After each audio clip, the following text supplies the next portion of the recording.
everybody. What we're about to watch is the PizzaBox Open. The top 8 of the PizzaBox Open is put on by Hollywood Pizza and sponsored by the comic book store. Now, this is a free tournament. It has been going on all day, but we are just going to be watching the top 8. This is a standard tournament. Hollywood Pizza does put on brawl tournaments and historic tournaments. So if you're interested in checking those out, go to twitch.tv/HollywoodPizza. So yeah, check this out, and don't forget to give the casters some love. Now, like I said, it is an all-day event, so there are some other casters. So please check the description for the links and follow those folks. Thank you very much, and we'll see you next time. All right. Are we still on, we're table oneing it, right? Table 1. Mono Speaking white of v mono mono white. white. Let's go. All right, so the game is getting underway. So one player already missing a turn 1 play. Both players hitting the land drops. Luminarch Aspirant versus the Hopeful Initiate. Nothing wrong with that. Followed by another Luminarch Aspirant. So this might be a super fast game. Why would you not go and put it on Hopeful and go? Right. And like I alluded to earlier, typically when it comes to mono white aggro mirror matches, who goes first dictates who wins. Depending on what you could play and what you could draw, of course. But typically that's how it goes. Are we phasing in and out of reality right here? I saw a little bit of flickering there as well. Yeah.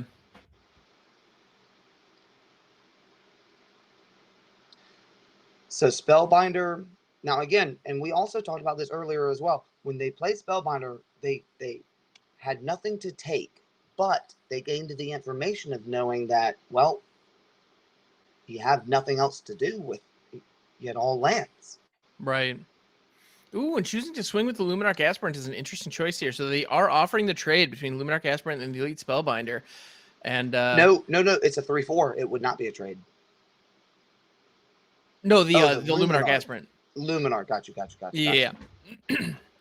No, correct. Had the Elite Spellbinder blocked the Hopeful Initiate, that absolutely would have been a one-sided blowout. And I think they did that because they did not play their land drop yet. And that's a little bit of an aggro bluff. Okay. Ooh, double loom. Yeah, that's pretty brutal. On the flyer. Yep.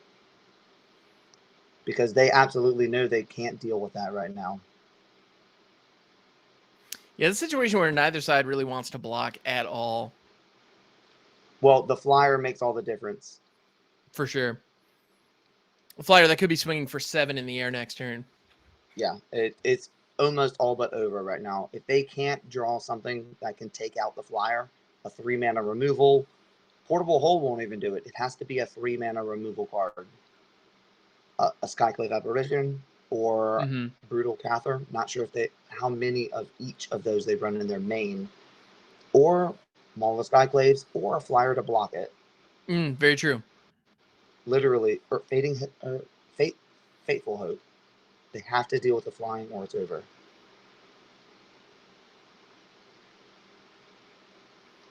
Hold, take out the Sun Gold, attack for lethal.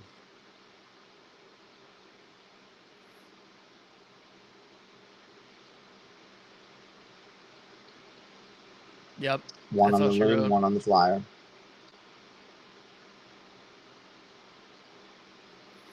Yep. Split it up. One on the loom. Go for both. Uh-oh. So you're telling me there's a chance. And they don't attack with everything. Interesting. Spellbinder for a blocker. They know they had no cards in hand. I don't even think Redain can bring this back. Yeah, which is definitely a shame. But and now they have double flyers. So even casting Spellbinder or Redain as a flying blocker just to chump it up and try and have an extra turn. Extra turn for what? They have another flyer on the way. Exactly. And you're at 2. I think that's kind of it. Yeah, so I think the opponent, like to your point, the opponent did miss lethal last turn. Had they mixed it up and attacked with everything, that would have been that. because they would have been able to block 3 of it, but it wouldn't have been enough. So that was a missed opportunity, but at the end of the day, they certainly aren't punished for it because they just have an overwhelming advantage here. Yep. Now, what can really get out of hand is having Hopefuls and Luminarchs in play, especially if you have 2 with 1 Luminarch, because the Luminarch can always give the +1/+1 to one of the hopeful initiates. And then when they attack, they give the other one another +1/+1. So Luminarch is effectively doing double duty. Doing some combat math here. There's just not a way. It doesn't matter. They can just block. All they need to do is touch them with two damage next turn. Block the 5, block the 3. Right.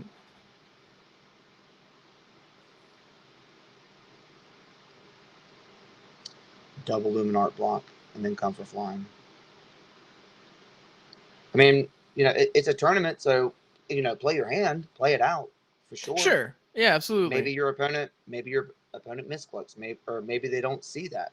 Maybe your opponent's like, oh, maybe I'm dead now. Play it out. Gotta respect the play it out, but yeah, at the end of the day, from the eagle eye view, take 4, go down to 4. Flying coming. But you got 10 damage in the air. Yeah. And you only need 2. Yep. And I think that was the best play they could have made. Right, given the circumstance. Turn on the Haven. Right.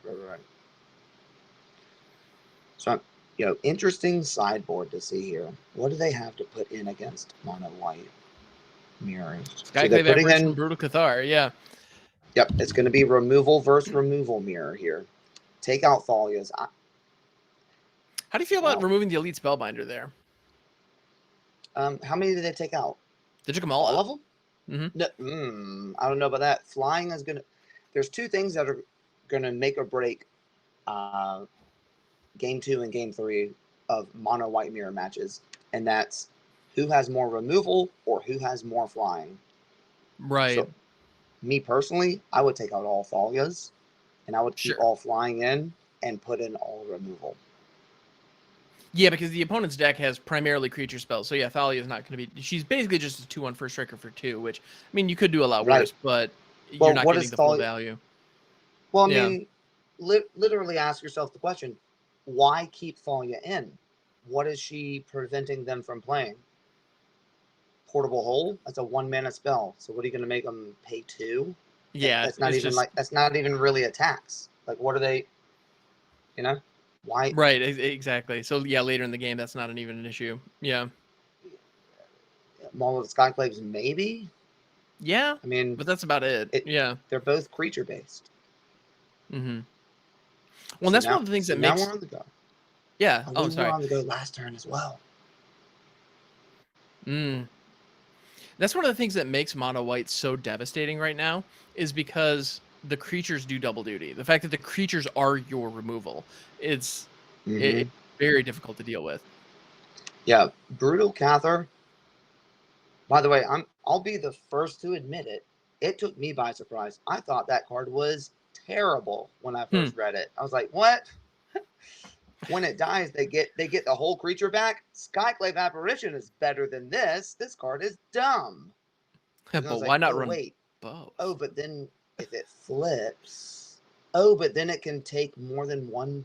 Oh, and then okay. Yeah, it's pretty when it fires, no question about it. But yeah, absolutely. Speaking to your point there, mono white, when they have the creatures that have the board presence that are also counting as removals, can be brutal. Absolutely. So now, in this situation, how do you play out?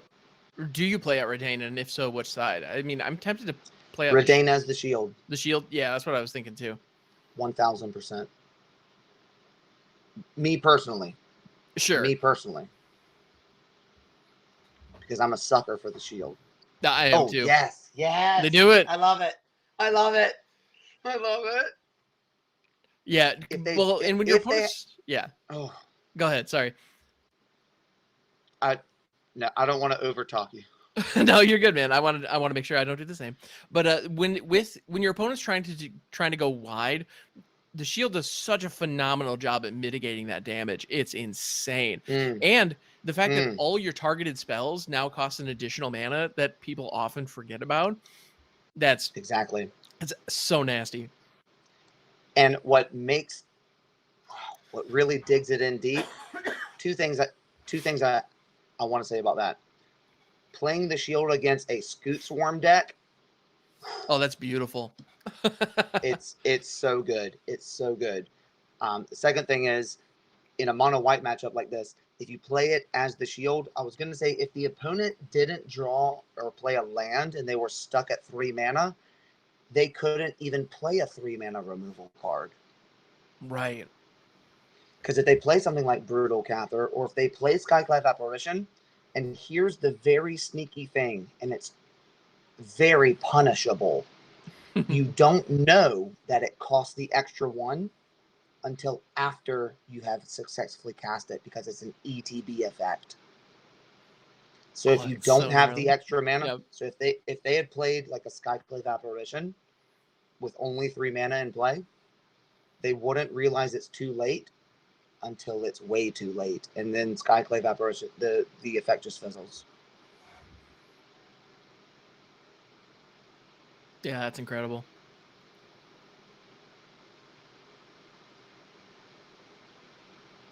All right, so they got a couple attacks here. Marcos is kind of running away here. Yeah, a little bit.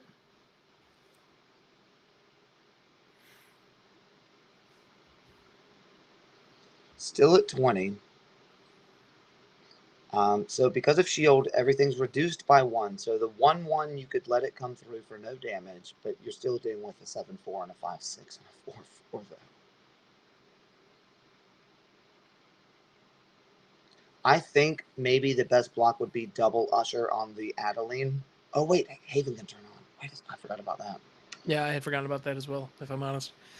Now, even if Faceless Haven blocks the flipped red Brutal, first strike would still kill it. No, don't block the 1/1. The 1/1 does no damage. The 1/1 does no damage. Yeah, but killing the 1/1 means that that's going to be the Adeline's going to be less of a threat. Although you can face the save and block Adeline, and so yeah, the 1/1 is going to be irrelevant. You gotta let the 1/1 come through. It does nothing.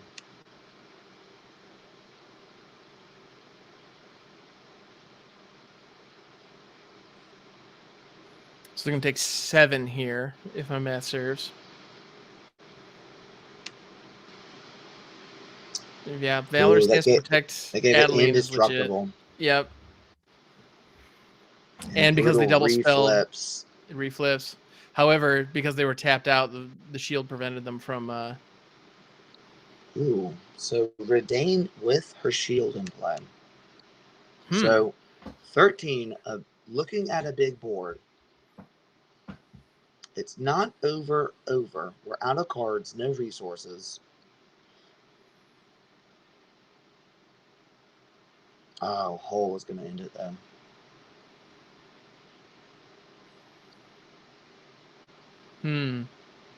Pay the extra, take it out, and then just come with your big boys.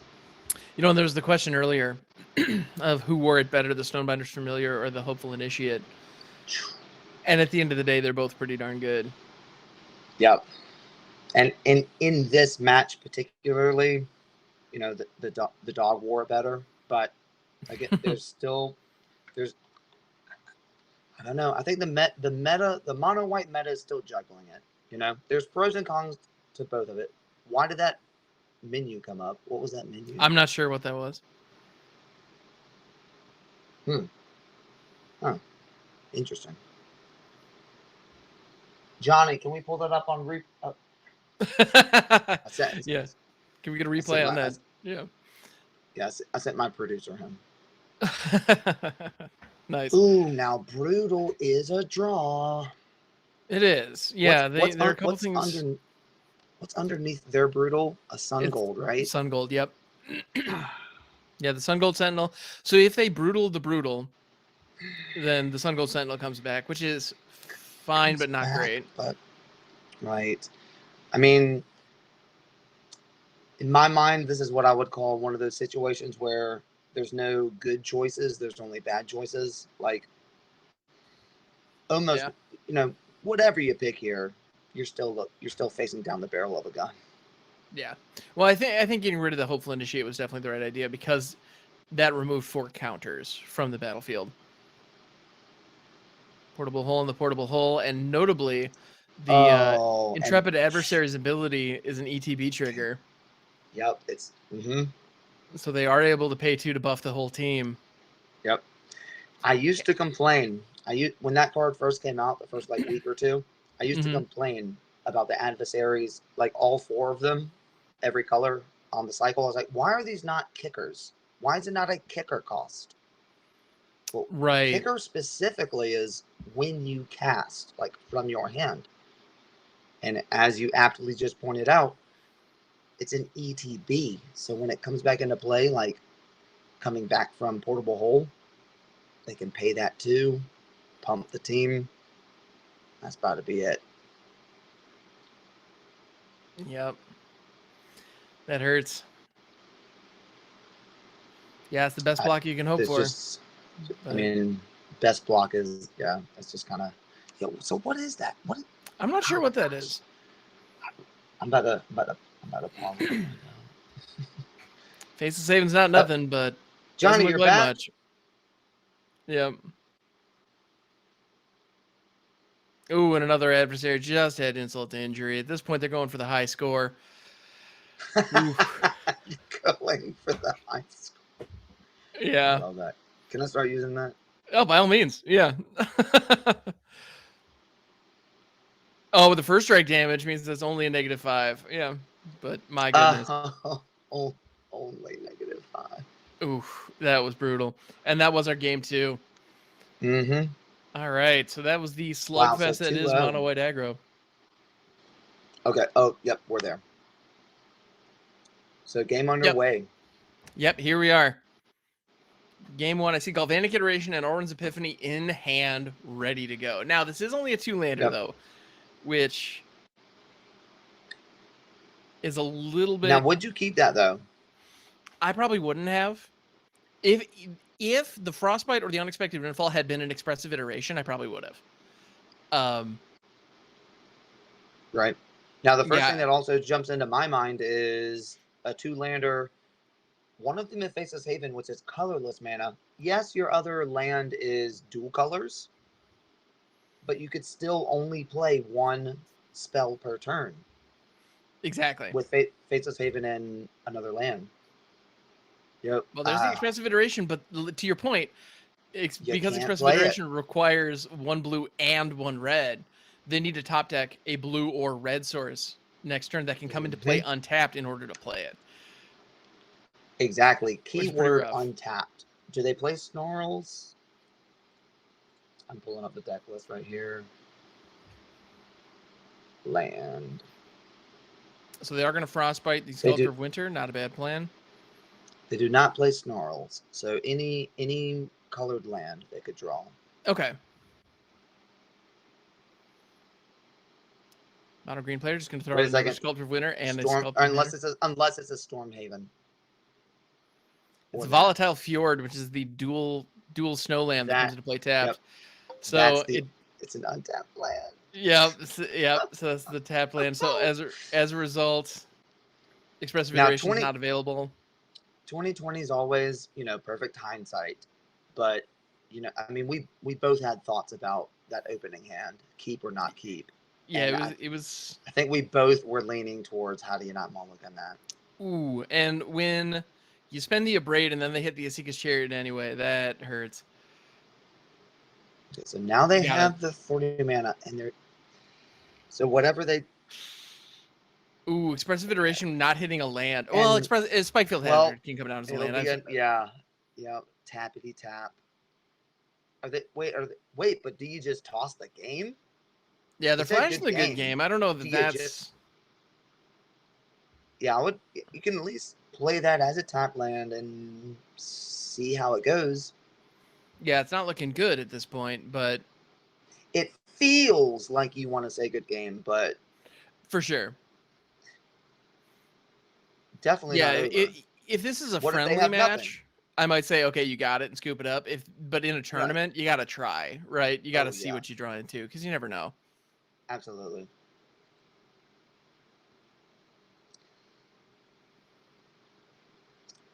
Okay, so I like that play of playing the wolf pre-combat and using it to crew the chariot so that you can attack with one of the other tokens. Yeah, and they are going to scoop it up because that is just a little too much damage on the board that they had Yeah. no answer to. All So right, so let's see, they're Burning Hands is putting coming in in- naturally.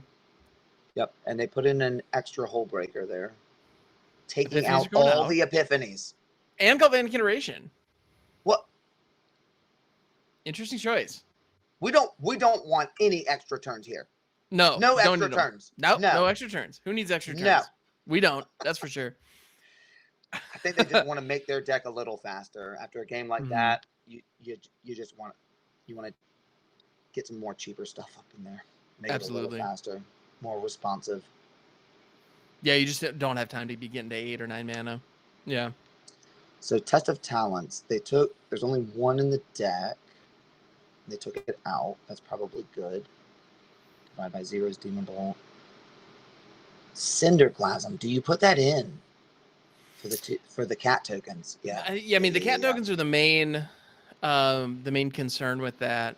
Well, and you could also hit the ranger token potentially. Well, right, the ranger token, the ranger class token, yeah. The cats and the snow creature that lets you untap a land. A sculptor. That's a yeah, 2/2. That's a 2/2 as well. it is. You're right.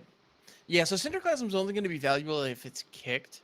And the fact that it doesn't touch the werewolf pack leader, so it is a 3 mana, but it could hit quite a few things. And also, everybody, there is a giveaway in chat right now for a Crimson Vow pre-release code. So do not hesitate to jump in there! ! Pizza. And you know what? I don't think I ever. Yep, Ham, jump in there. I'm gonna get in on that because I gotta be honest. I don't believe. Yeah, I don't believe I've got a Crimson Vow. We've already pre-release code yet. We've already proved that tonight. Casters this is can true, win. and I appreciate Hey, we're that. people too. We're people exactly. too.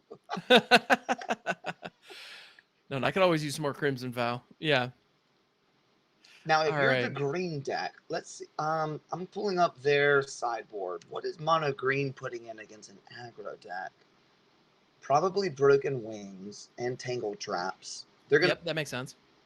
Mm-hmm.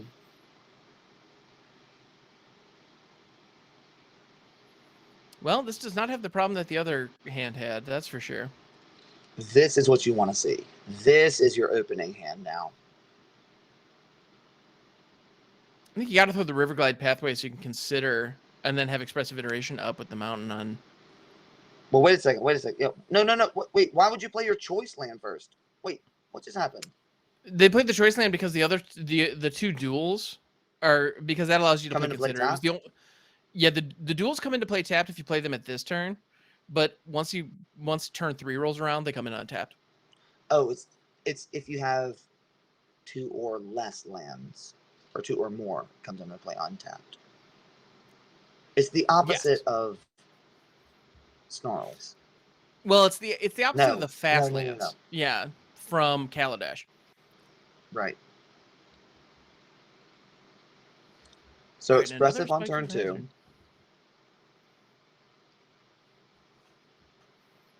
They're going to put the Frostbite in hand, which makes some sense. Let the Divide by 0 go, and hang on.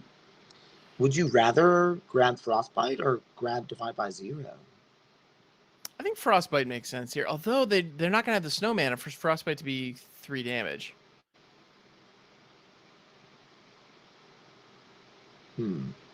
Yeah, so Frostbite's only 2 here.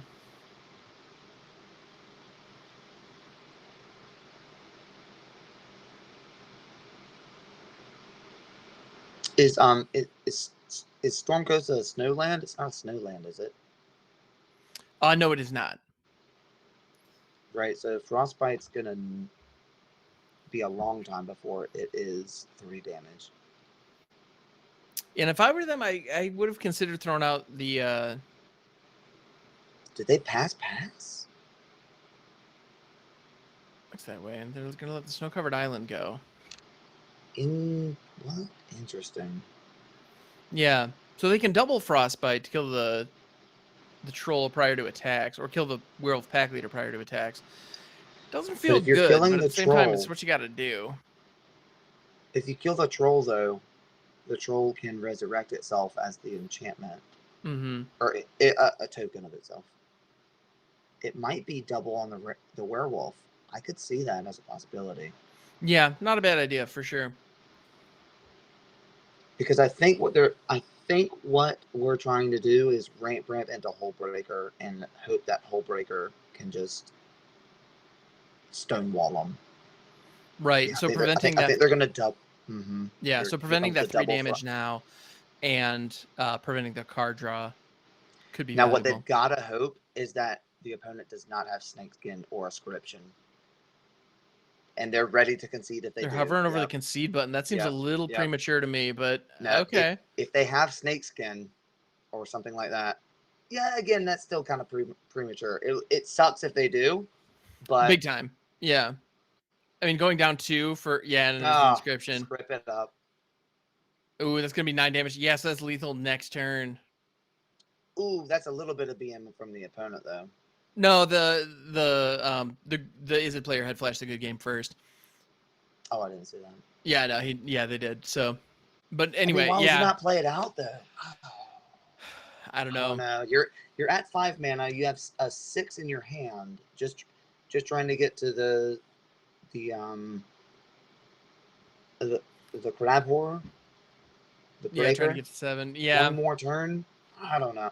I mean, again, like you were kind of saying earlier. I mean, if that was just like a friendly game or like a best of 1 game or something, and you're on the ladder just trying to move up, right? Just move on to the next game. Like if you're frustrated, I'm calling it a day, sure. But yeah, I totally get that. I don't think that game was over. I don't think it was over. It was looking pretty rough. I'll be honest, but there were a number of answers that they could have drawn into that might have been able to save them. True. Maybe, is but there were the other game still live here? That is a great question. I am scrolling through. Is it table 4? Or no. Or wait, is it table 4? Looks like it might be. All right, let's check it out. That is tough, though. I mean, we've got to remember, me and you as commentators, and also, chat, we're looking at this from an eagle's eye view, and we're not under the pressure. When you're in this situation, those feelings, that anxiety, the adrenaline, the rush of the game. Oh, it's a very different experience, the losses, for sure. Everything is multiplied by 1,000. So, I mean, I'm definitely not faulting anybody, if you think you're about to lose and you just want to get out of there, or, just give it up, good game to your opponent. And to be fair, I mean, the green player there did have 9 damage represented on the board, and that was going to be lethal. That was a 2-turn clock. So that was pretty brutal. So, I mean, I can understand wanting to just call it. Like, I absolutely get that. Yeah. For sure. Well, and here we have a situation where the mono white deck is not looking too hot at the moment. Lear is about Lear, stop it. He's already dead, Lear. Yes, that was one mascot. Lear with a mascot that they can replay mascot. And I got to be honest, the mono white player having the Ulamog sleeves, it threw me off for a second. I was like, they have the Adeline and Ulamog, the Ceaseless Hunger in their hand? How is that possible? Ulamog. So Brutal can yoink. Brutal can yoink Lear. So now they can't replay stuff, but I got bad news for you. Yeah, Sungo Sentinel, the mascot exhibition makes good sense there. We've got another Lear in the back pocket. Yep. You got another Lear coming. Or you can just Spike Field Hazard and the Ashmouth Dragon will trigger, so you can Spike Field Face, blast the Brutal Cathar, get your other Leer back, and you still have mana to divide the other Sun Gold Sentinel or something of that nature. Yeah, they'll give it up. Yeah, that makes sense because Tough. there were a number of ways that the number of ways the Grixis player could have taken that, and like one of those. Remember those old not old. Remember those older books from Choose Your Own Adventure? Oh, I remember Choose Your Own Adventure. I read this. I read This is, so many of those as a kid. Choose how to destroy your opponent. Yeah, choose your own win con. Yeah, choose your own win con. if you'd like to deal damage to the face, turn to page 36. Exactly. If you'd like to replay cards from your graveyard over and over, turn to page 70. Exactly. My goodness. Yeah, no, I love those. Now what is that the 1 mana black card that has the Japanese alternate art? Is that a Duress? I believe that's Duress. Yeah. Yeah, the migraine. Yeah, I believe that's Duress. Migraine. Oh yeah. Oh wow. Yeah, she needs some advice. She's having a rough day. She needs. Yeah, she's got something on her mind. Yes. Yeah, I can confirm that is in fact Duress. Yeah. I do think that is pretty cool in Arena though, that you can choose the kind of cosmetics and things that how you want your cards to look to you, but also your opponent can choose to like turn cosmetics like off if they just want to see them as plain regular cards. Yeah, no, that is really cool. I like that. Because like if you go to like a paper match, I mean, you can use foreign language cards or like a Japanese print card in a real match. Mm-hmm. But in real life, you can't. It looks the same. Right. You got to pull out your phone or call a judge. Judge, I can't read this. Definitely awkward when those situations arise. Mono white with a turn 1-0, turn 2 adversary. Not the best turn 2 for a mono white deck. Indeed. And the Spike Field Hazard getting the 3/1 lifelinker off the field, and not only off the field, into exile. This one might be kind of quick. Could be. I don't want to speak too soon. And Redain doesn't do too much here.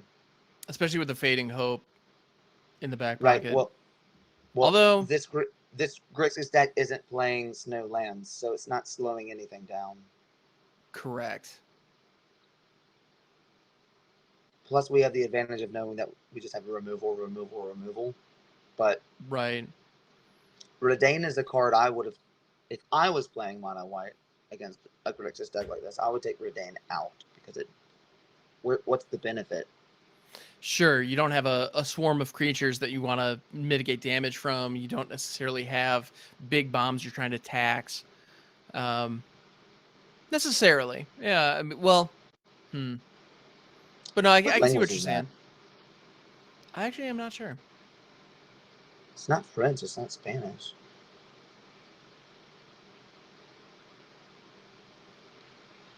So they could have turned Haven on. Too early for that. Adeline, and we know that's going to get bounced. Snap bounced. Yep. I'd say that's a fair assessment. And then on our next turn, we egg and then expressive to make sure you get the counters on the egg, or do you expressive before an egg? If you express it before the egg, you do have the advantage of making sure you hit your land drop, but they're also not hurting for land here. But they choose to do the expressive iteration so they don't get the counters on the egg. Yeah, that braid is pretty nice. Why would they? Wait, yeah, because we had 2 lands in our hand, 3 if you want to count Spikefield, but yeah, why would you not play egg first? Yeah, I don't know. Also, to your point, another interesting thing about one other thing that I like about Arena and Magic in general is if a card is reprinted into a standard legal set, you're allowed to use the older printings in standard. Oh.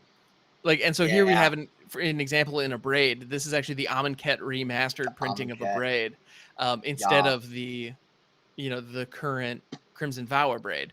But it's a legal card, so it's fair game. Yes, sir. I like that. Yes, It's sir. those little quality of life things. I dig it.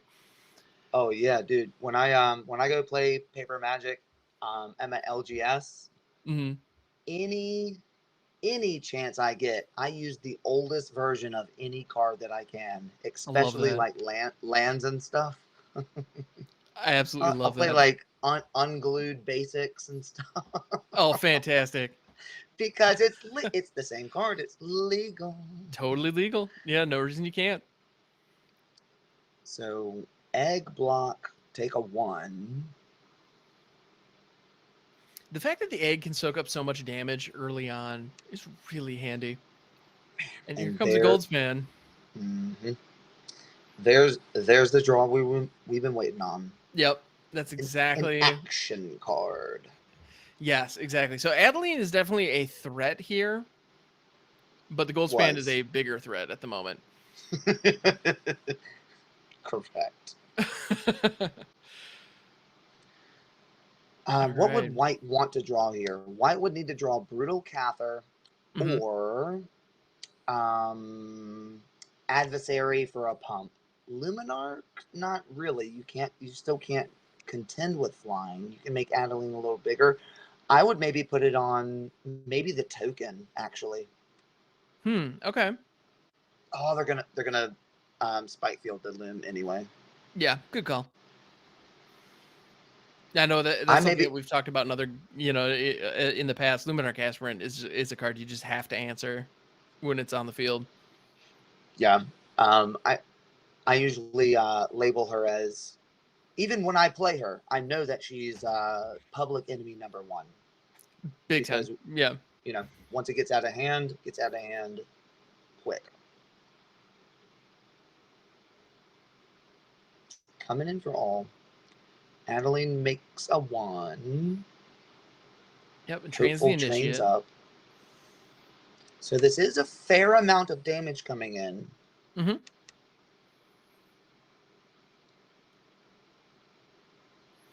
Yeah, I think the Grixis player is definitely hoping to find some kind of removal for Adeline.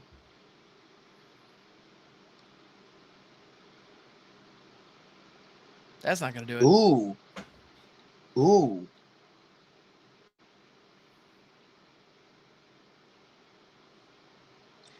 The wording of Celestis confused me for so long.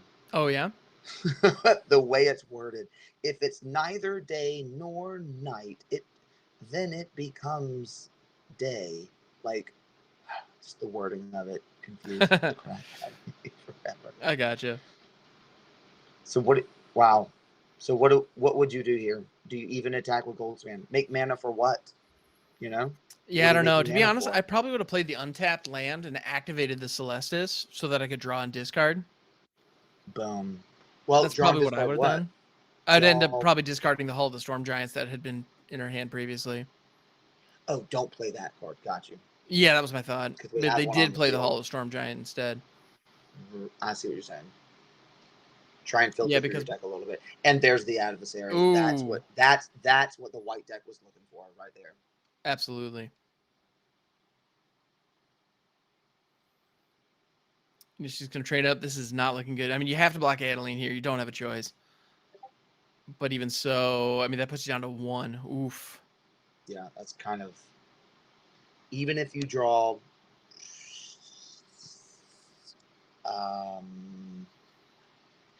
trying to think of what they could draw to even buy another turn. A board? What's a Cyclone Summoner? But they don't play that. Right. Yeah. Cyclone Summoner That's would be decent. Like a burn down the house could go a long way here. burn. Yep, burn down the house could have done it, but it didn't. Yeah, indeed. So it's a game 3. Onward to game 3. I do love a good game 3, especially when that game 3 is to decide who moves on to the finals. All right. How crazy is that? So the winner of this is going to be facing off against the mono green aggro list in the finals. Mm-hmm.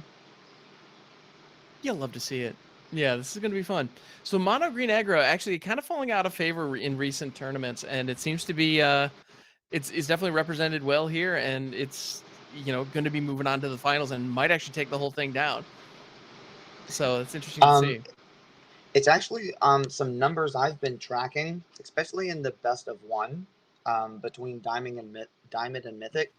The popularity of it has dropped by 11% in the past 2 weeks. My goodness. For a mono green aggro best of one. I'm surprised. Is different. Sure. Yeah. Yeah, I'm definitely surprised. Okay, so this is another situation where the meat hook. The meat hook might come in crazy strong. If we could that's get a a big double deal. black mana. Yeah, and power word kill is going to be useful there. Thalia. Yeah, and Thalia shuts down the power word kill. Oh, wow. And taxes the meat hook. We're getting all the good game threes here. So Thalia's in play. We did draw our second black mana. So meat hook Indeed. So the into meat play. hook is going to be available. So the question is, do you use PWK on Thalia here? They choose not. Well, maybe they'll see what they play first. Yeah, right. Maybe they'll see what they play first. But the mono white player knows better. They're going to go chip in for some damage first before playing anything. Pro move, by the way. Play your unless your creatures have haste, play them in the post combat main phase. Just a good general practice. Ooh, but they have another Thalia. Ouch. Okay, but we could meat hook for one. But is that good enough? I think you want to get more value out of the meat hook. Right? Wow. Thalia. She's a twin. Right? Faithless Haven. Giving animate options. So Trepid coming down. And that's another... We alluded to this earlier. How the paying the extra mana into the adversaries of all 5 colors, it's not a kicker cost. It has to resolve first. So if your opponent's gonna counterspell it or something, they have to spend their mana or make that decision while it's on the stack. And then after it comes into play, you can choose to use more mana. Although in this example, divide by 0 kind of breaks that rule, but a little bit. It kind of gets around it by being able to target permanents on the field. Yeah. After the mana's paid, but yeah. Exactly. So Thalia does get first blood. Cinderclasm.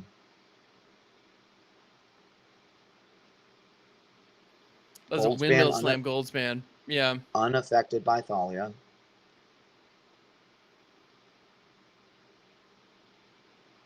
So Thalia got first blood, but Goldspan is taking a bigger hit. So mono white is praying for a brutal Cather right here. Absolutely. Or Faithful Absence. Yep, that would work too.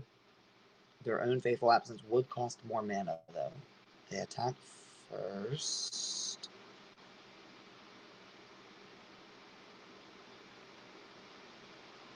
Yeah, Faithful.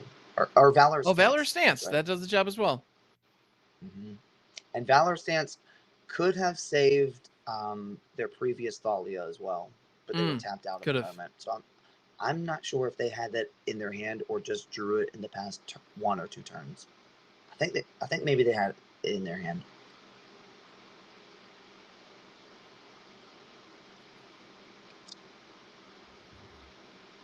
So Teachings of the Archaics does nothing here, so that's not. Now wait a second. The land they just played came into play tapped. If they would have played the other card, they would have come into play untapped, and they could have meat hooked for 2. Correct? Yeah, they could have. They could have. Yes, but they also have the Cinderclasm that they can kick at instant speed. Oh, that's. Yep, that's. So what they can do is they can wait for the Intrepid Adversary to hit the field for them to commit the mana to it, and then kick the Cinderclasm. I think is what they're thinking. Yep. Absolutely. Yeah. That's way more devastating. Right, exactly. And then you still have your meat hook, so if they try to reestablish a board, you can hit with that. But they do not play the Intrepid Adversary. Instead, they're going Haven. think you still got a Chasm here, but it's nowhere near as good. Right. So now, even if the white player has Valor Stance in hand, their own spell cost 3. They can't. Wait, they can still cast it. Yeah, because Because Faceless Haven has Vigilance. Faceless Haven Yep. is still untapped. So they Mhm. go for the Chasm kick. Does the mono white player have another Valorous Stance? Looks like a no. Nope. Or possibly something quote unquote better to do with 3 mana. An Elite Spellbinder, Like that a definitely qualifies. binder. Like a binder. Goodbye, Meat Hook. Absolutely. Meat Hook, we hardly knew ye. Oh, they go for the Wait. Teachings of the Archaic. Interesting choice. What? Why would? Very interesting choice there.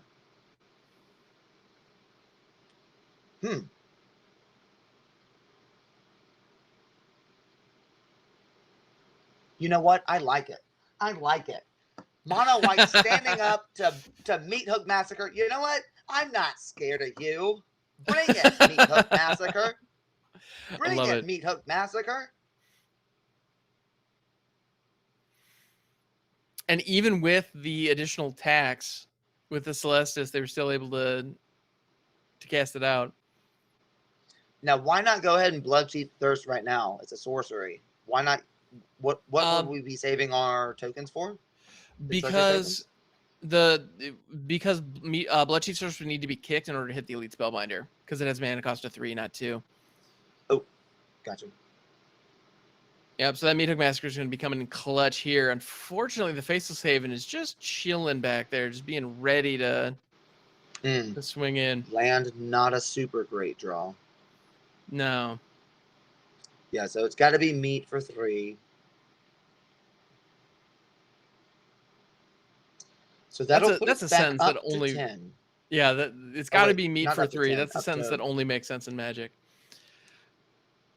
Wait, do we gain 0 life? And they lose 2 life. So we're still at 7. No. The player's going to gain 2. Gain 2. Okay. Yeah. You can tell how much experience I have with playing It's all good. with Meat Hook. I can play against it. No, and most of my brews have some flavor of black in them, so I play with Meat Hook Massacre quite a bit. I love that card. All right, so they're going to activate Celestis here to draw and discard, and gain a life, which is definitely relevant here. Mm-hmm. Expressive Iteration, Absolutely. that ain't bad. Yo, that's good.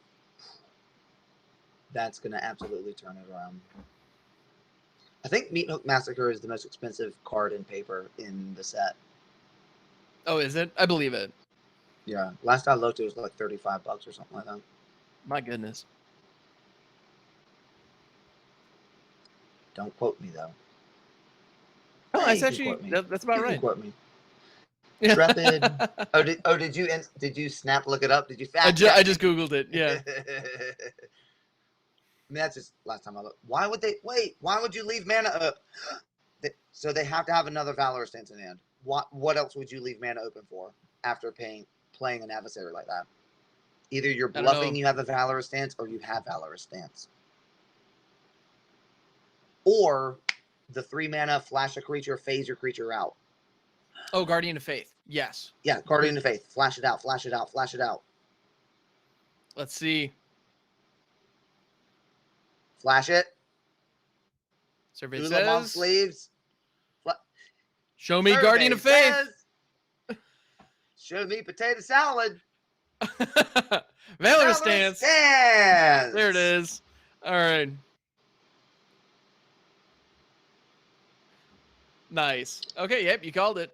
Yo, but Expressive Iteration could still draw a Fading Hope, a Divide by 0, or Land Egg. Well, and actually, this right now is a great example of one of the benefits of Expressive Iteration.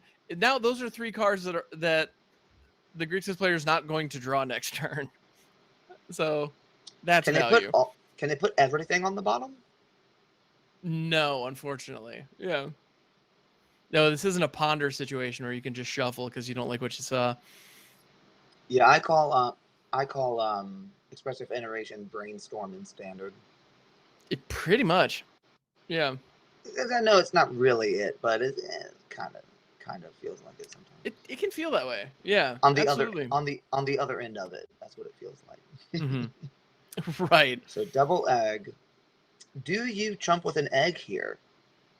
I think I jumped Got one no of them. cards in hand. You chump the 5? Oh, you've got to because we're at 11. Yeah. Just one though, right? Yeah. Yeah, trump the 5 with the one that doesn't have counters on it. I think that's correct. What could we draw besides Expressive Iteration to not save all of our mana for a save up for a Hall of Storm as a blocker?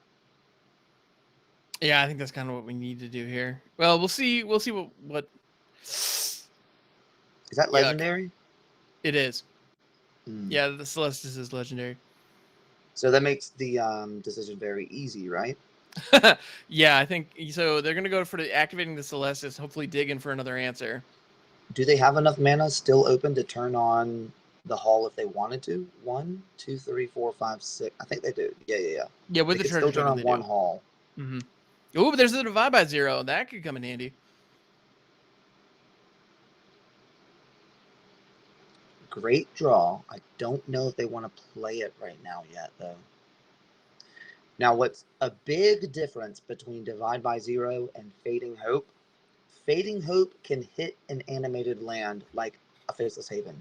Divide by 0 cannot touch animated lands. It is true.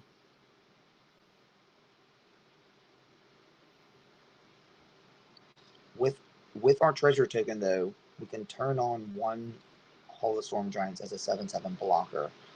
It might be enough to scare the white player to not. Ooh. Are they going to pump? We've got one card in hand.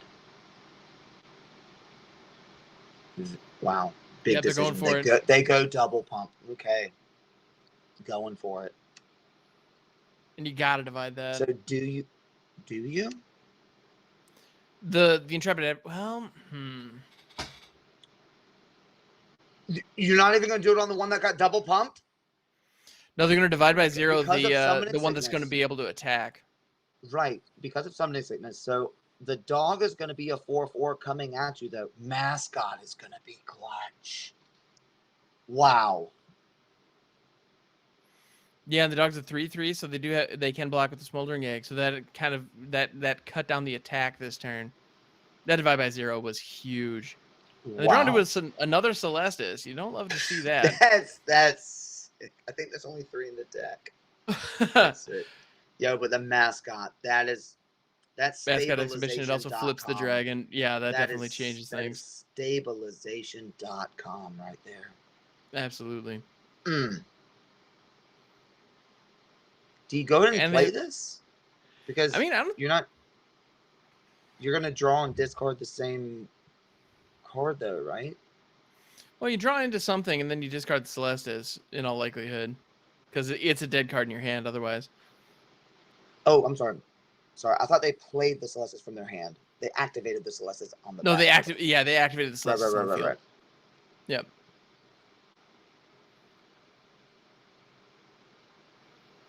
And you got to get in here while the getting's good.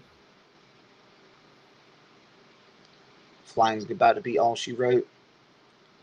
What could now that White Intrepid draw? Adversary is going to be hitting the field. Wow, they might have drawn a land if that's the best they can do. Pre-combat. Yep. So they did not draw. They did not draw a 3-mana removal card. A 7/5 life linker is going to come in, and dog is now a 5/5. White might be able to come through a mascot. It's possible. So double blocking. Yeah, and at 9 life, I definitely blocked the 5 here. Actually, if they block here, if they block the 3/2 on the Stonebinder's Familiar, it would actually kill the Stonebinder's Familiar because the 3 damage wouldn't drop off until the end of turn. That is Meanwhile, true. the Intrepid Adversary would die, so it would stop getting the additional +2. It would go down to a 3/3 and die. That is true. I didn't realize that, and I don't think the player realized that. Yeah. It would have been a trade. Mm-hmm. But I can appreciate needing to keep the 3/2 back to block the intrepid, the other adversary. But ooh, Land draw's not where you want to be here. we do still have a flying 4/4 True. dragon. We have enough mana to turn on Hall as a blocker. A 7/7 blocker ain't nothing to mess with. That's true. Do we nothing? Do we leave a card in our hand so we can Celestis it?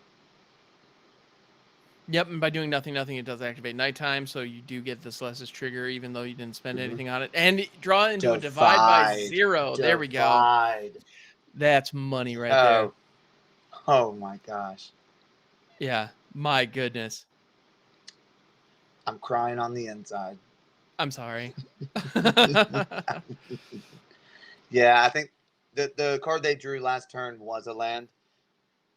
Because if all they're doing is turning Haven on, they're either going for the win or they drew a land or a combination of both. Right. Can they turn on Hall and play Divide? I don't believe so. 3, 4, 5, 6.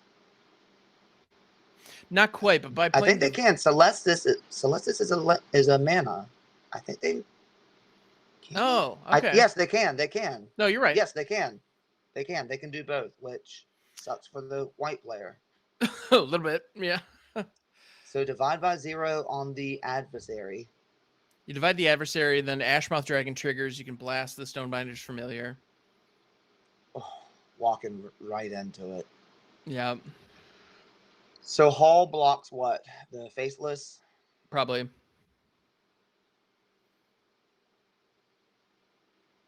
That divide by 0 is... Yeah, I mean... Your 3/2 token needs to block the dog. Mm-hmm. And that'll be a free block. And then we take 3, go to 3. They lose 3 creatures. Oh, this is about to be brutal. The white player does have a card in hand. They do have 3 mana. It could be a Valorous Stance. Potentially. Okay, so this is the optimum block. Oh, even if it's Valorous Stance, they can divide by 0 on top of it, unless they pick Faceless Haven.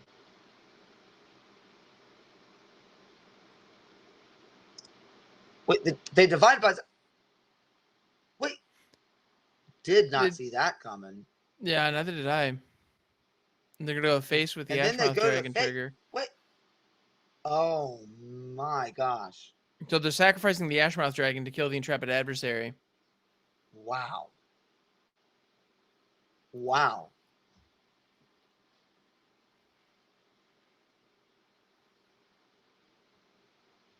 Wow, and then white. And the environmental science is the only...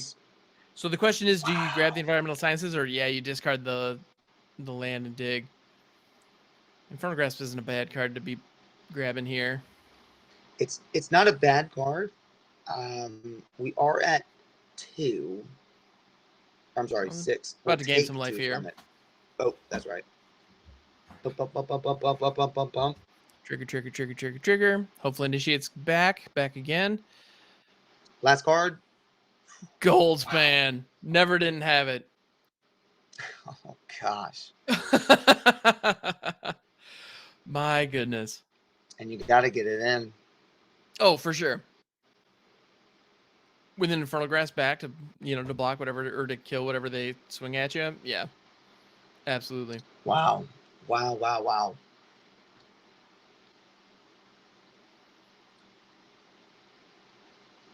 Yeah. Wow. Just... I'm looking at the mono white players sideboard right now to see. So 3 Valorous Stances they could have put in.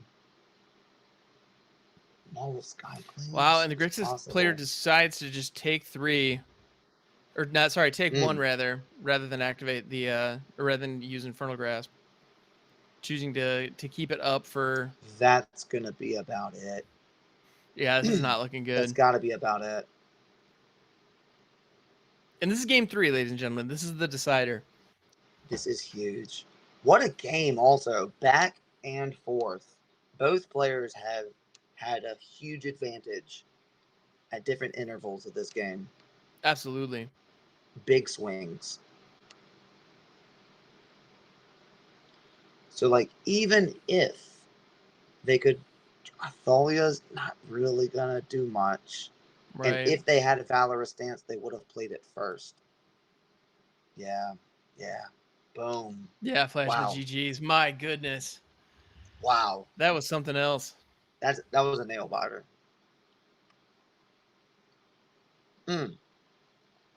All right, so that decides the finals, ladies and gentlemen. Wow, going into the finals. Making it happen. Okay, so here we go with the finals, y'all. We are Okay. on the mono green side. And we have our one drop. We have our one drop. We have the one drop and the ability to cast it on the play. Putting 2 Boom. power down on turn 1 before your opponent has even had an But- opportunity to draw a card feels great. But we don't have a play for turn 2. So do we? Yeah, I think we played Mammoth. Yeah, I think throwing down Mammoth makes sense. That way you have access to 3 green mana sources on turn 3 for Old Growth For Troll. the troll. Yeah. Mm-hmm. I think that's That's got to what be I'm the play, seeing. right? Boom. 2. Bop. Doobie bop. Ooh. By the way, in the finals, both players representing very fine sleeve choices. Very fine. Agreed. Yeah, the exquisite sleeves from Eldraine for the mono green player, and the exquisite sleeves from, I believe that was Kaldheim from the from a Grixis control player. Lovely. Yeah, you're right. I call them, and they're both animated, but the sleeves that the Grixis player has, I have nicknamed them the scary sleeves because I like it. because only control players use them. Guaranteed. Playing And out the you can Faceless take Haven there that rather than the Old to the Growth Troll bank. is interesting. Yeah, why would you want that? Wait. Yeah, why? They're keeping what? Inscription back, which I can understand and appreciate, but I don't know why you wouldn't play out the Troll there. Yeah, you want troll ASAP. I mean, I Because understand. then you can chariot on 4. Right. Because you have other lands in hand. Yeah, I'm not sure if I get that one. Double chariot might come in clutch. I understand the idea of playing ground counterspell. I do. But I don't know that that's... So why do you chariot pre-combat? Does it count for the pack leader going up? It does. Yeah, the pack leader does tick up because you've cast a 4 mana cost spell. Okay. Yeah, so the pack leader now becomes a 3/2. Gets in for 3 damage. Chariot's going to be coming down again, presumably next turn. I think our Grixis player, I mean, they're still going to be super live as long as they just don't miss a land drop because they've got all their colors. They're probably looking for another red source if they've got a gold span chilling out in the hand, but they've got all their colors. Right. As long as they don't miss a land drop. And plus they could Field of Ruin. Well, we know that we have 2 Asika's Chariot in our hands, but they can Field of Ruin our animate Faceless Haven.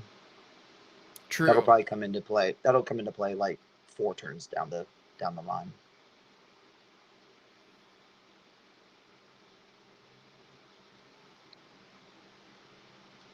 So don't you just play the Chariot they know about? Yeah, I suppose. You can play the Chariot into another... potentially into another counterspell, or... Although... Well, what's the bonus of playing Old Growth instead of Chariot?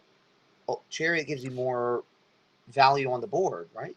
Chariot does give you more value on the board. However, the Old Growth... I mean, both give you the same amount of power for the next turn.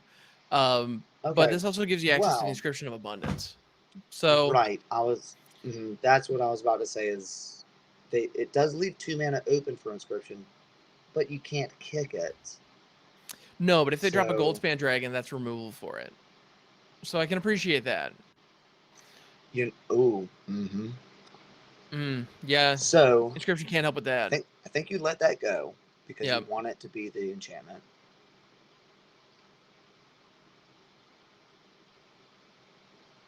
Now here's something too. So the old growth troll enchantment that's on the forest, it says when that land, should I look it up? I don't want to speak out of turn. It counts as snow lands.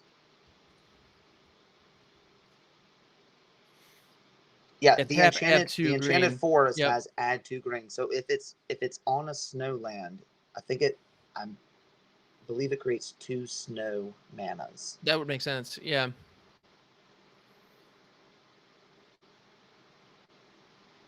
Not that it's super relevant in this case, but it's just something to keep in mind, especially if you're maybe a mono green player. Absolutely. All right, so here comes the troll token.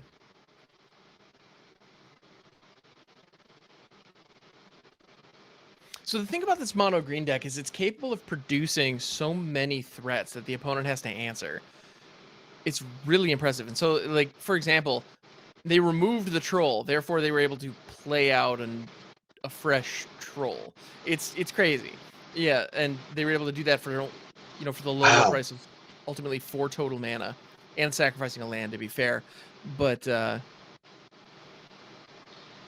Now, our hand is kind of stacked though. 2 chariots and another troll on the back end and troll comes back by itself. So like all of our creatures that we play make other creatures or come back in a sense. right. Like they're not just a creature. Like chariot Yes. 2 tokens and can double the troll token.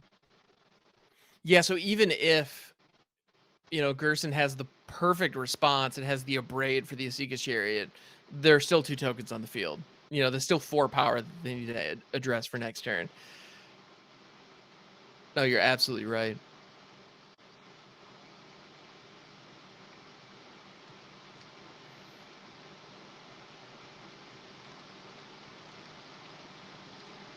All right, so here we go. So yeah, Gersen, our Grixis players, got to find This is going to be a something. huge turn. Yeah. 6 mana, 4 cards we don't know about. They have got to do some sort of table. Ooh, Meathook Massacre. Meathook. That's a card. That's a card. Absolutely. I think that's what they needed right there. Removes everything on the board, gain a little life back. Yep, so Meathook is fantastic. And Wow. I think that's exactly what they needed. Wait. Snapping a chariot? Oh, I don't know about that. Oh, because the other chariot does not have summoning sickness? Yep, exactly. Did you just snap it like that? Was that absolutely the best? I think it makes sense. Yeah, and when your opponent's tapped out, you have an opportunity to do that. And now they're at 8 with a whole bunch of pressure on the board. Okay. And this is all game 1. I love it. Yeah, I'm just saying that line, they just played it really fast, which isn't a bad thing. I mean, they're absolutely probably used to playing this deck. It's just Absolutely.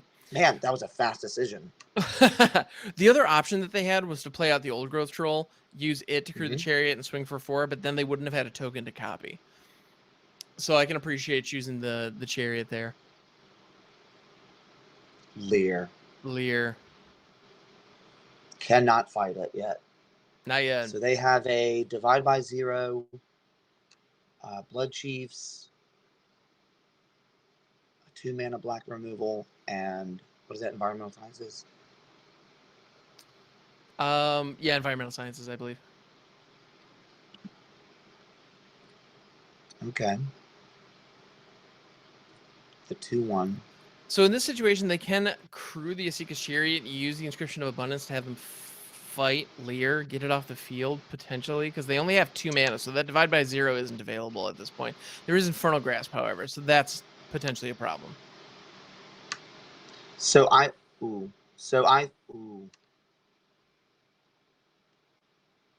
Wait, but spells. Okay. I would have crewed Chariot first. I would have done everything. I would have done everything to make sure that.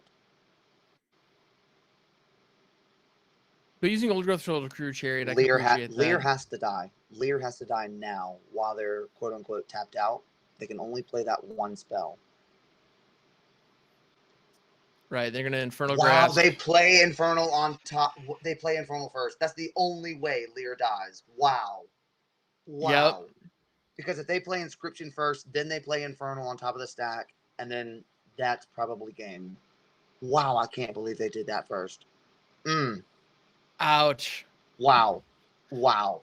So they're gonna lose 2, but gain 1. Wow. This is gonna put them down to 1. Kitty Cat swinging in. Oh my goodness. Gosh. Okay. So at this point, Chariot. Grixis players down to Peer 1. pressured them into it. Right, exactly. They're at 1. I mean, they could draw what? Well, Expressive taps them. Could they meat hook and not die? What makes them not die? 5 mana. Yeah, Meat Hook that's wouldn't it. quite do it. I mean, a Burn Down the House is about the only thing I can think of. But even then, Faceless Haven is just waiting, ready to go. So yeah, no, I don't think there's anything. Burn Down the House is possible, right? They could have drawn that, but it's not their deck list. Oh, okay. Yeah. Or I mean, I'm just saying. No, thank you. That is the only like possible card they could have played. All right. Okay, so that was what game what do you put in 1. here? That was game 1. Let's go ahead and jump over to table 4 on Discord, which is Gersen, the Grixis player. Let's watch game 2 from their perspective. All right. Okay, so we're seeing the sideboards here. Yep. So we got Infernal Grasp, a Braid. Cyclone Summoner still in the mix. Those Meat Hook Massacres are clutch. Like, don't you want to put in the horror, the Hull Breaker? You want that so bad in this game, right? Or is it too slow? I think it might be a little too slow.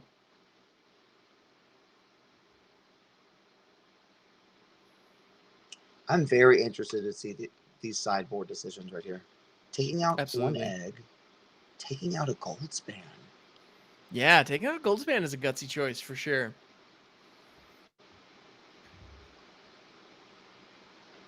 I also find it interesting how the only lessons in the sideboard are Mascot Exhibition and Environmental Sciences. I find that interesting. Or no, that's Teaching of the Archaics as well. My apologies.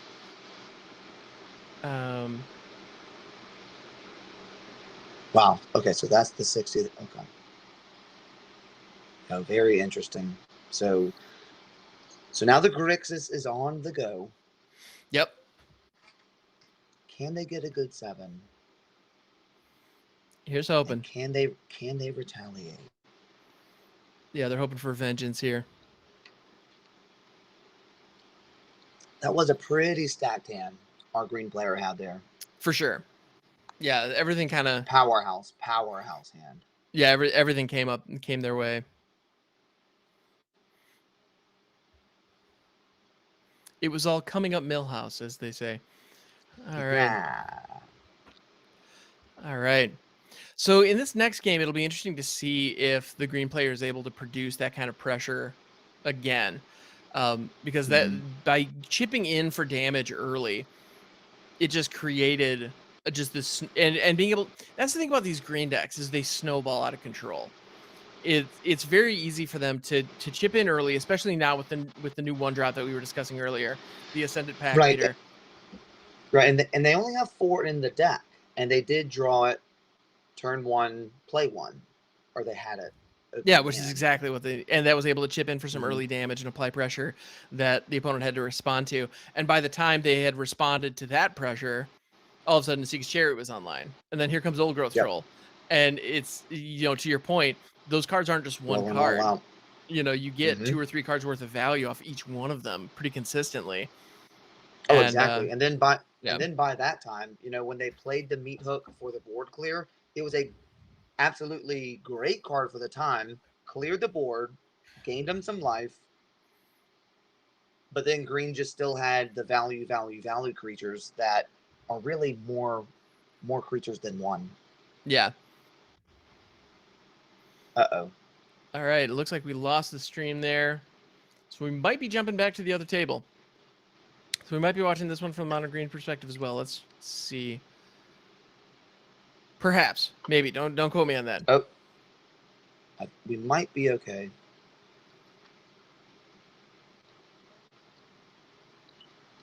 All right. Close Spotify. All right. Close Kazaa. Close Twitter. Huzzah. My goodness, that's a throwback. Close. All right. They have Twitter open. Close Twitter.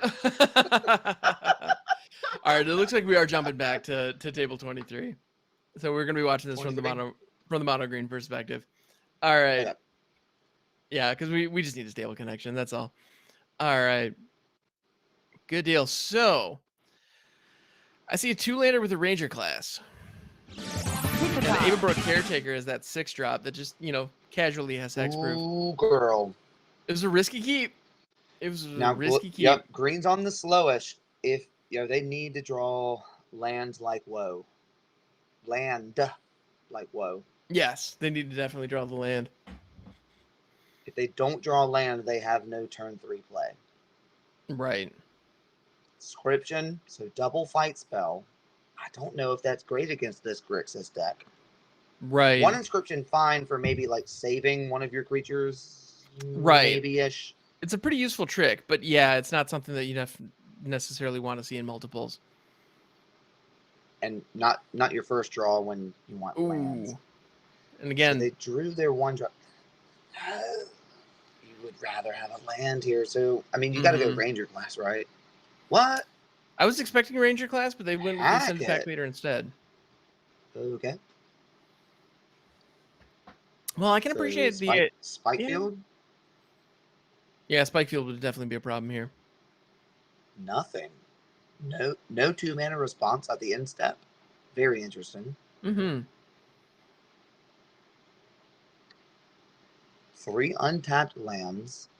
They have all 3 colors online. Nothing. Okay. I think Grixis is biding their time.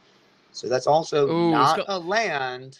It's not a land, but it can at least untap untap lands. something. So, but as soon as they drop that, it's gonna get removed.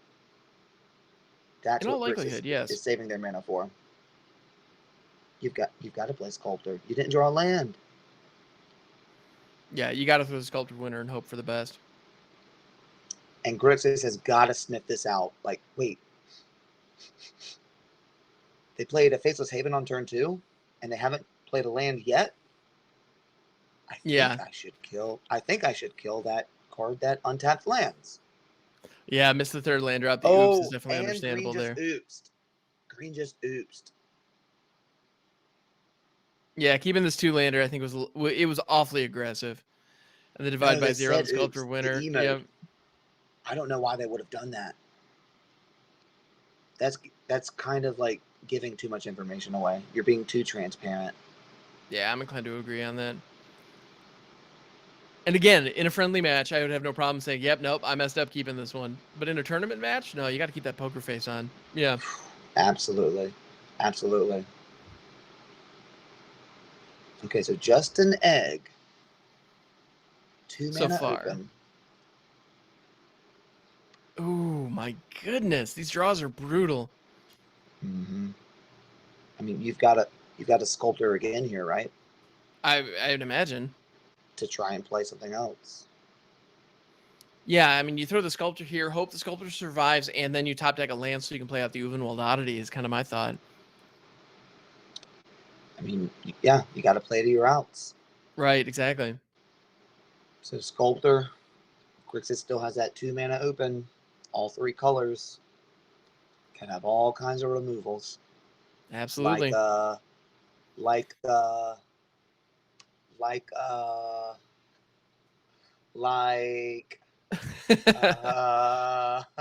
they could have an Infernal Grasp. They could have nothing. Yeah, Oh my gosh. interesting. I was I was drawing that out until they played the card, and then I was. I Gonna say see. I thought you were drawing it out until you pulled the deck list up. That's what that was. No. Okay, Wow. nice.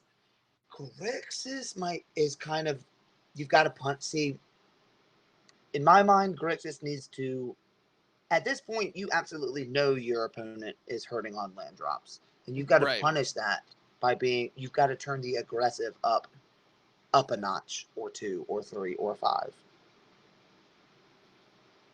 Environmental Sciences, kind of a slow card. Blood Chiefs Thirst. There it is. Blood Chiefs, okay, that answers that. Okay, That'll do it. Okay. Yeah. However, the the Tangle punish. Trap is live and online in the green player stand. Oh my goodness. Ooh. So yeah, Ranger. Might as well try to get Ranger class online, except that 2 mana is what you got. Uh-oh. Yep, we're having more Discord issues. Don't love that. Closed Twitter. Oh, they did. Wait, this is the different stream. They're not doing anything wrong. It's just Discord. What language was that? Yeah, not sure. Cricket. All right.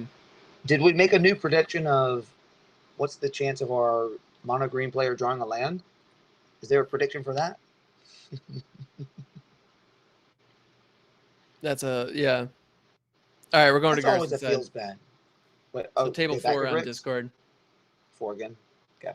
Yep. All right. My goodness. Okay, the Grixis player has Leer in hand, Infernal Grasp, Cyclone Summoner, and a Meat Hook Massacre. That could be absolutely brutal. That's why they didn't snap punish. Right. Like I was alluding to, is kind of because they, I guess, just literally couldn't. Right.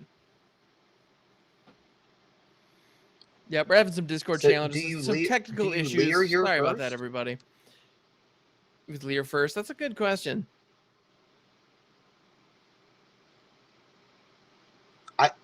I think so. I think you go ahead and Leer here. Okay. Like when it's your turn. And again, the draw could change things, but like you don't want to meat hook. Or do you want to meat hook for 2? Maybe. I mean, meat hook for 2 is not bad. And again, that talk about punishing your opponent. I mean, getting rid of both those attackers, knowing that the opponent only has 2 lands, one of which is colorless. Here's the thing: you're still at 20. So what do you care if you're? This is just a existential question. Like, what do you care if you're removing their 2/2s? You know? Yeah, fair question. I would rather play Leer here. Okay. Because you could play Leer and then Blood Chief. They're 2/1. That's true. And then you have an attacker on the board. Remember, we were talking about the predetermined aggressor and reactor. That's where you would turn it right there. I think they're trying to just super play it safe. They want to flip their egg and just kind of play it safe-ish. Yeah. And green still didn't draw a land. Yeah, and just it looks Leer like it up, baby. Yeah, and Christmas, just so you know, it looks like the stream on table 23 is live and online again. Oh, okay. All right. So yeah. You want me to be on 4? You'll be on 23. I'm just kidding. I mean, if you want to, I'm yeah. No. Let's both watch from 23. Yeah, good deal. Yeah, green is just can't find a land. Just can't find it.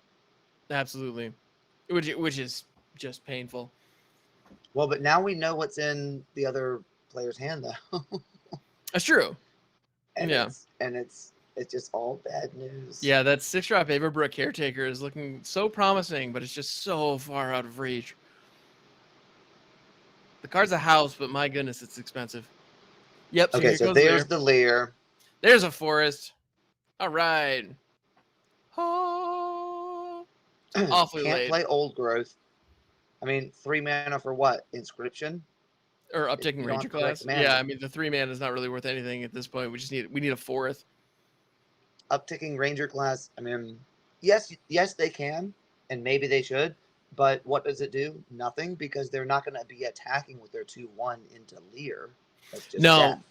they should probably attack with the 2/1 with inscription of abundance back. That's probably what I would do. I think that was their only play. Yeah, yeah. that was their only play. Well, viable play.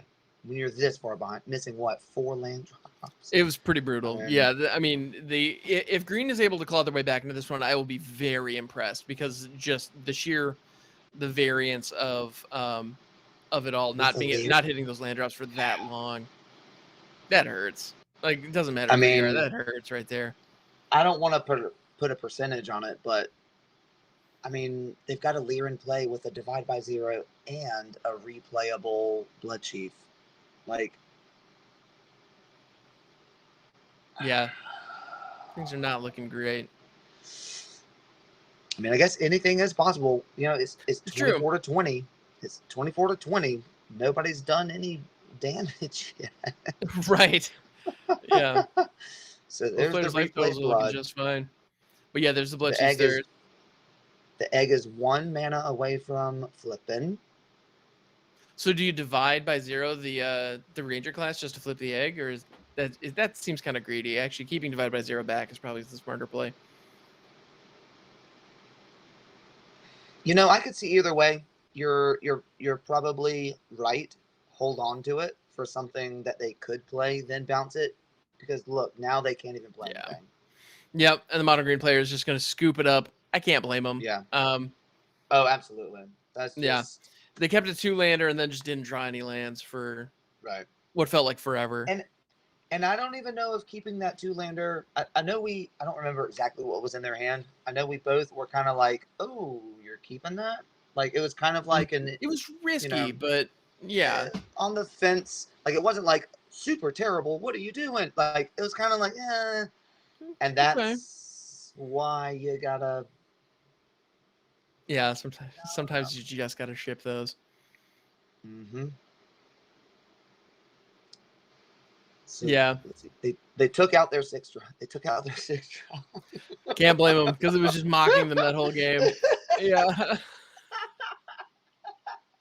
I think that's the only change they made was taking out the Taking out that Game Protector. There we go. We got a 3-land hand with a Ranger snake. class and an Old Growth Troll. Okay. Now we're talking. Something. All right. Something. And this is game 3 of the finals. The winner of this game. Is it. The winner of this game big pizza is the champion. All right.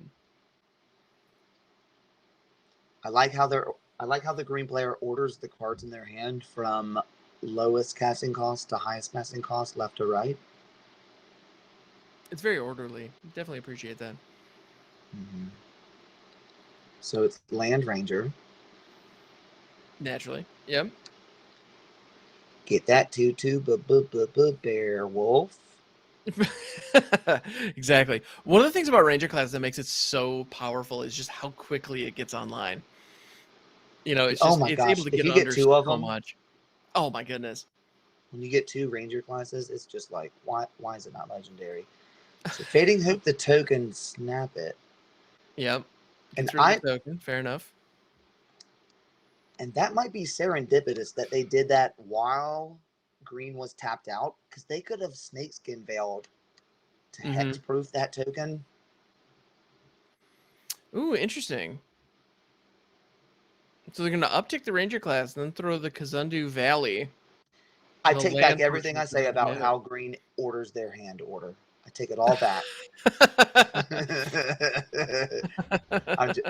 I'm just joking. Of course. But here they're able to now play out the Old Growth Troll with the Snakeskin Veil back. Yep. So if they have divide by 0, they would have to do it on the stack. Wow. Which they do. Wow. Right. It's wow. Yeah. It's crazy. like they're playing with telepathy in play. Exactly. Do you remember that card from Urza Saga? That's one. It's isn't that just one blue opponents play with their hands revealed?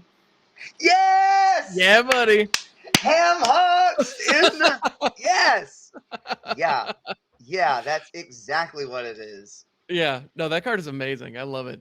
Well, because talk about Okay. perfect information. Like, that's all it does, but it gives you perfect information on your opponent. I love it. Old growth, maybe. Double divides. Divide again. Sick. And Sick. On the this is that stack. moment. Yeah, this is that moment where if I'm the green player, I'm saying there's no way they have another divide by 0. There's absolutely no way. Because We'll once a see if they creature have it. But hits yeah. the field, look, all of their other cards are responsive or fight or react only if they have a creature to play it off of. Snakeskin Tail, Inscription. They must have a creature. Yeah, and Old Growth is the only body they have. So if they do play out the Old Growth Troll and it gets killed, for Ooh. example, I mean, they will have the opportunity to get the token out of it, but still. Celestis here. So Okay. 2 mana available. Celestis taps for any color mana. Oh, they Correct. go ahead for expressive. Okay, so us as the green player, I mean, we'll see what we draw, but it's got to be just bombing Old Growth. Have we plus Ranger class yet? Yes, the Ranger class is on level 2. Okay. Yeah, so at this point, yeah, on turn 3. Oh, there we go. Oh, Yeah. but I thought the green person fixed their hand order, but now they mess it up again. It's driving me crazy. They're flicking their cards. They're flicking their digital cards left and right, shuffling them all up. All right, mana, not super great. Old Growth, maybe. I did not notice a stick, so that makes me think the opponent does not have Spike Field or Fading Hope. Okay.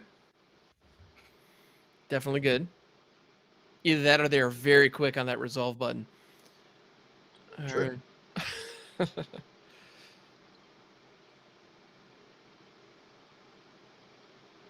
2, 4, 6, 7. 7 mana, 4 unknown cards.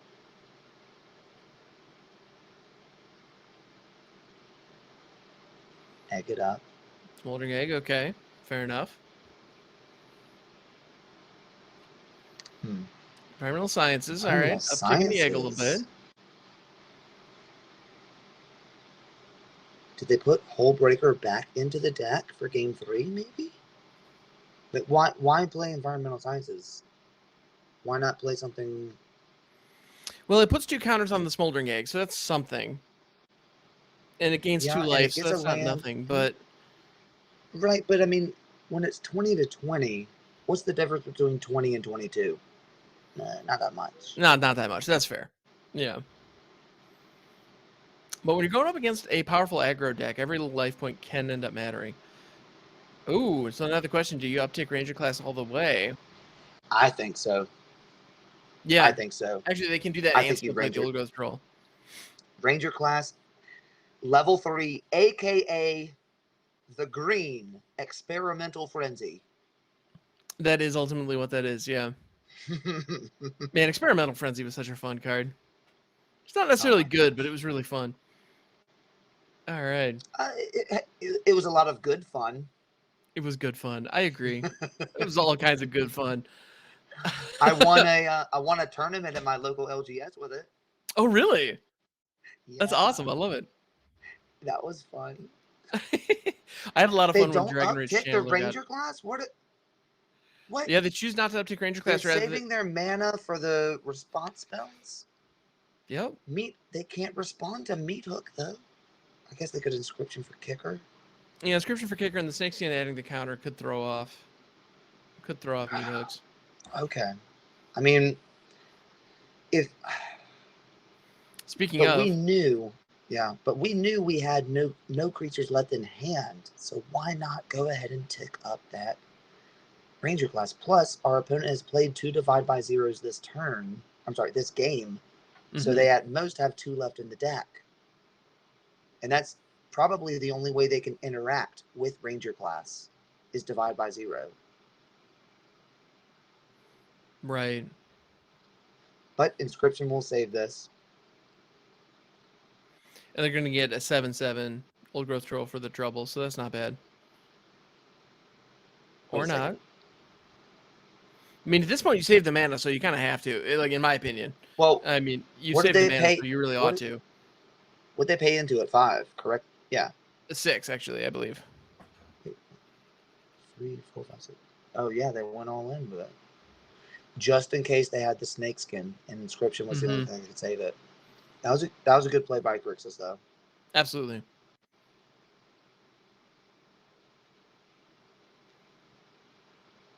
They thought they had snakeskin, which they do, but turns out Right. it doesn't matter. And then they have the mana to put a green. My green goodness. thread up top. Yeah, Old Growth Troll getting some crazy good value. Now they ranger pretty combat. Oh, Shaun the Blizzard Brawl on top. You like to see that. Why is Blizzard Brawl not a card they would have sideboarded out, by the way? That's a fair question. I mean, there's Smoldering Egg. There's... I mean, yeah, no, that's a good question.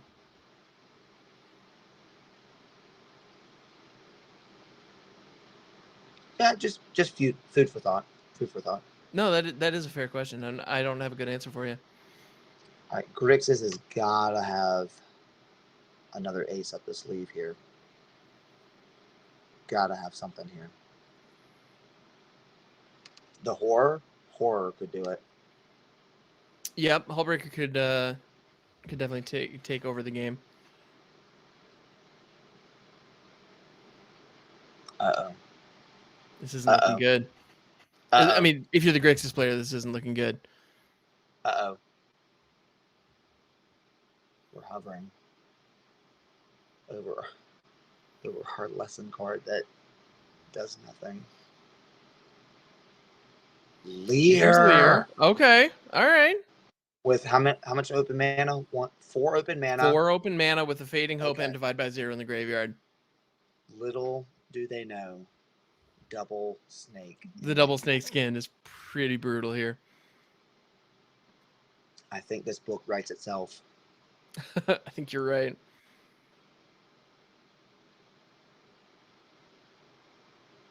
So what is their hand? I'm reading it backwards. So Fading Hope, snake it, and then they have another Fading Hope. They have another Fading Hope and 2 Divide by Zeros. Yeah. Do they have another Fading? Well, Celestis is their only other source of blue mana. So correct. Right. So if they Fading Hope or if they Divide by 0, double snake. So now, if you're the Grixis player, not knowing that they have the second Snakeskin Veil in hand, do you try to get into a stack battle here and try to Fading Hope the token again, or do you go after the Old Growth Troll? You know what? Like, I know we're seeing this, from an eagle's eye view, but if you are the Grixis player, you're like, no way they have 2 in their hand. Right, exactly. They only have one card left. That's exactly what that's what I would say. I'd be like, there's no way they have 2 of them. Come on now. And here comes Divide by 0 on the 7/7, and it's gonna not be good enough because or you're gonna go Fading Hope, yeah. And then nope it. Yeah, it's about to get. Oh no, they choose to actually let it go. Maybe Mono Green didn't notice they have no more blue mana right now. That's possible. They literally can't play any other of their other cards that we can see. Well, besides like environmental sciences, but they can't play any more of their blue bounce interaction cards. Wow. Okay. Leer may have turned the tides a little bit here. Wow. I thought double snake was it right there. But knowing Blizzard Brawl is coming off the top. Coming up. And the opponent cannot see that. It's just you may look at top card, right? Okay. Yep. So they don't know it's coming. Now they get to draw a card here, but again, they don't have blue mana. Right. So I think what our green player was doing there was saving the Snakeskin Veil back to go for a killing blow here. You've got a Blizz.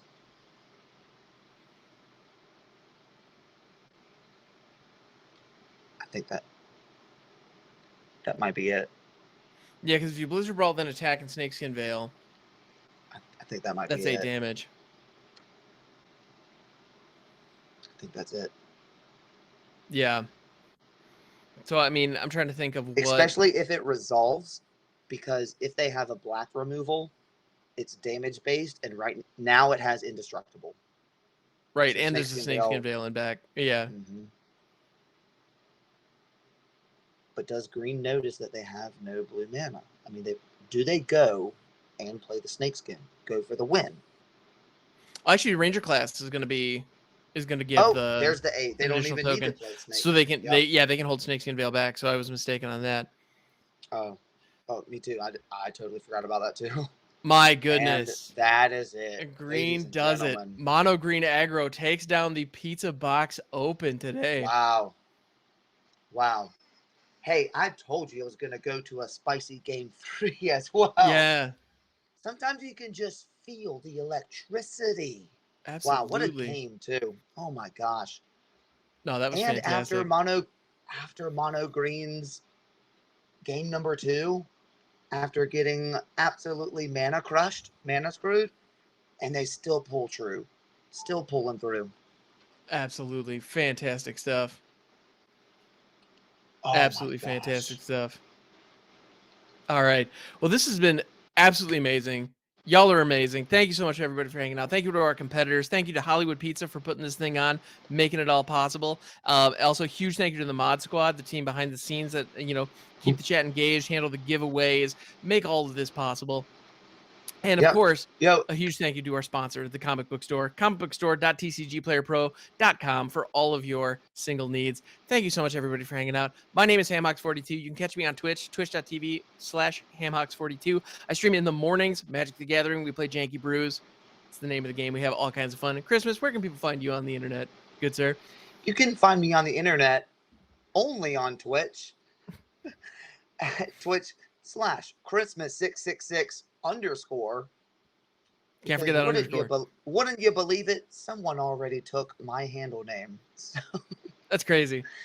Yeah, and I play Magic in the afternoon, and then usually like a small 10, 12, 18-hour stream kind of thing.